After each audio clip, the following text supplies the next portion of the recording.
দেশ আমার সোনার বাংলা, আমাদের দেশের এই মাটি, আমাদের দেশ মাতৃকার ভূমি। এই মাটিকে আমরা ঠিক রাখবো, আমরা পবিত্র রাখবো, পাক ও পবিত্র রাখবো।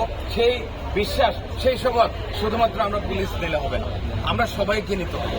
আমরা পেশাজীবী, যে কোনো ধর্মের শিক্ষক বলেন, ছাত্র তো আছে আমাদের মাঝে, তারপরে যে কোনো পেশাজীবী আপনি বলবো, যেমন আমরা চাইলে কিন্তু আমরা ট্রাফিক ভাইয়ে, আপনি একটু আগে ট্রাফিকিং এর কথা বলছেন, এই শব্দটা হবে ট্রাফিক ম্যানেজমেন্ট।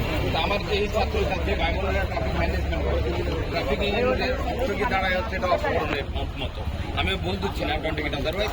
তো আমাদের এই যে ট্রাফিক ম্যানেজমেন্ট করে যারা আমাদের পাশে ছিলেন, তারা বুঝতে পারছে যে হোয়াট দ্য পুলিশ। আর এই যে টোটাল পুলিশিং এর 100 ভাগের 10 ভাগও নয় ট্রাফিক ম্যানেজমেন্ট। আমি কি বুঝাতে পারছি? বাংলাদেশ পুলিশের কার্যক্রমটা ব্যাপক করতে অনেকগুলা কাজ আমাদের করতে হয়।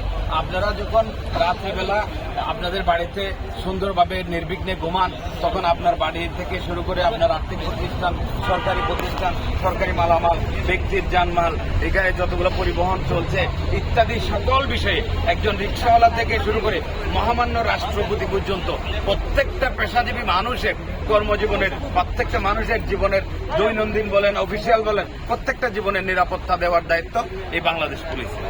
এইটা অত্যন্ত জরুরি একটা কাজ। এই কাজটা করতে গিয়ে শতভাগ আমরা মানুষের সন্তুষ্টির জায়গায় পৌঁছাতে পারি না পারার যথেষ্ট কারণও আছে।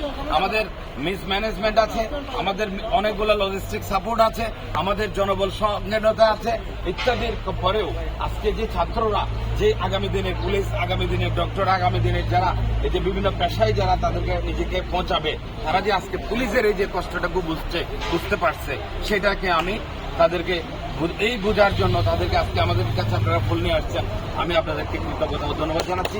কথা বাড়াবো না, আমাদের মধ্যে স্যারেরা চলে আসবেন।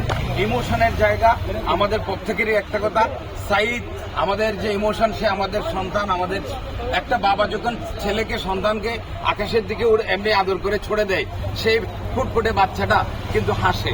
কেন হাসে? সে দৃঢ় বিশ্বাস করে যে সে কোলে আসবে, বাবা তাকে আবার জড়িয়ে ধরে কোলে নেবে।